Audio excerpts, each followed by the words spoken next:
Assalamualaikum warahmatullahi wabarakatuh. Baiklah, kali ini kita akan membahas materi tentang master budget perusahaan dagang, jasa, dan manufaktur. Master budget perusahaan dagang. Mengenal master budget. Master budget adalah rencana strategis manajemen untuk masa depan perusahaan. Setiap aspek operasi perusahaan dipetakan dan didokumentasikan untuk prediksi masa depan. Semua divisi fungsional organisasi menyiapkan anggaran untuk divisi tertentu. Master budget adalah jumlah total dari semua anggaran divisi yang disiapkan oleh semua divisi. Anggaran operasional. Anggaran operasional adalah anggaran yang berisikan tentang perhitungan laporan laba rugi dan laporan-laporan tambahannya yang berkaitan dengan operasional perusahaan. Anggaran operasional seperti yang pertama yaitu anggaran penjualan, yang kedua anggaran produksi, yang ketiga anggaran harga pokok penjualan, yang keempat anggaran biaya penjualan, yang kelima anggaran biaya administrasi dan umum, dan yang keenam anggaran perhitungan laba rugi. Anggaran keuangan. Anggaran keuangan adalah anggaran yang memusatkan perhatiannya pada efek terhadap kas yang ditimbulkan oleh anggaran operasional dan rencana-rencana lainnya. Misalnya seperti pembelanjaan modal-modal saham, obligasi, dan lain-lain, serta pembayaran hutang-hutang perusahaan. Contoh anggaran keuangan: yang pertama anggaran barang modal, yang kedua anggaran kas, yang ketiga anggaran neraca, dan yang keempat anggaran perubahan posisi keuangan. Langkah-langkah mempersiapkan master budget. Langkah pertama yaitu menyiapkan anggaran pendapatan atau anggaran penjualan. Anggaran pendapatan ini berisi proyeksi pendapatan per jenis produk yang dihitung dari perkalian antara proyeksi volume produk yang dijual dengan rata-rata harga jual per produk.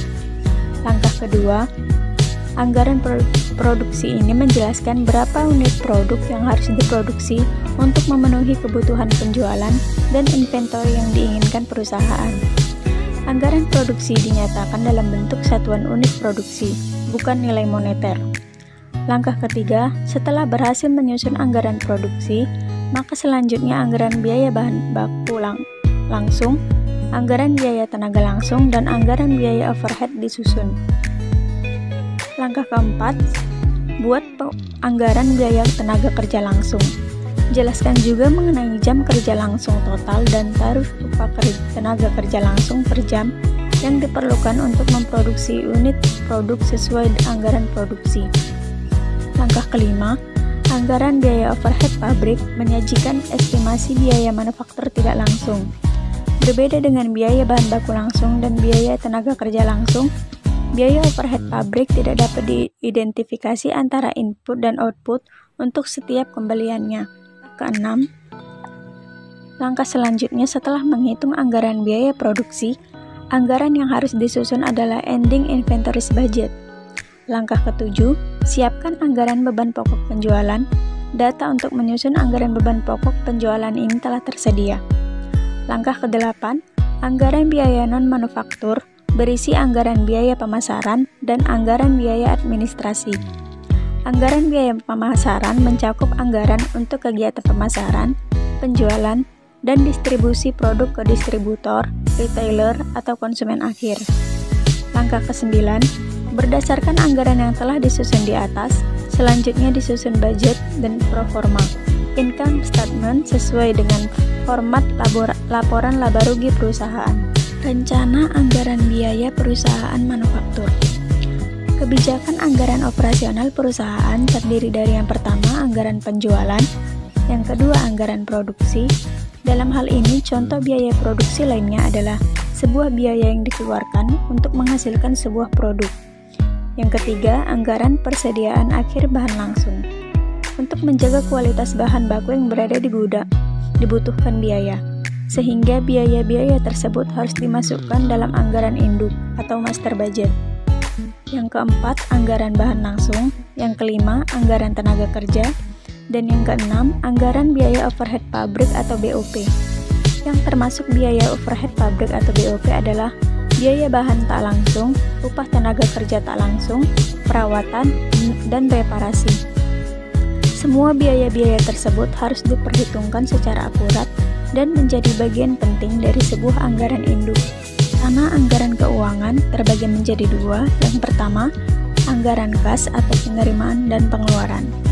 Metode pengelolaan kas dapat dibaca di artikel Tingkatkan Ketetapan Pengelolaan Kas dengan dua metode ampuh ini. Dan yang kedua, anggaran neraca.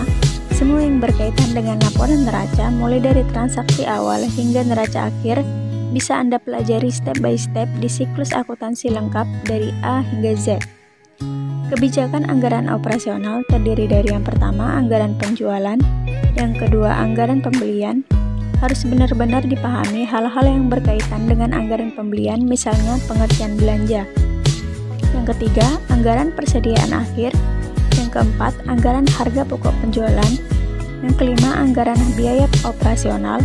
Yang keenam, anggaran laba rugi. Kebijakan anggaran keuangan terdiri dari dua. Yang pertama yaitu anggaran neraca dan yang kedua anggaran kas. Anggaran pada perusahaan jasa. Seluruh perusahaan, baik perusahaan manufaktur, dagang maupun jasa, selalu menyiapkan anggaran induk atau master budget setidaknya setiap tahunnya. Anggaran induk disusun untuk perencanaan dan pengendalian kegiatan-kegiatan yang ada di dalam perusahaan. Bab-bab sebelumnya telah membahas penyusunan anggaran induk perusahaan manufaktur. Bab ini akan membahas proses penyusunan anggaran induk untuk perusahaan jasa, seperti layaknya penyusunan anggaran perusahaan manufaktur. Anggaran untuk perusahaan jasa dimulai dengan membuat anggaran penjualan atau anggaran pendapatan. Baiklah, sekian dari hasil presentasi kami kali ini. Jangan lupa like, komen, dan subscribe. Terima kasih. Wassalamualaikum warahmatullahi wabarakatuh.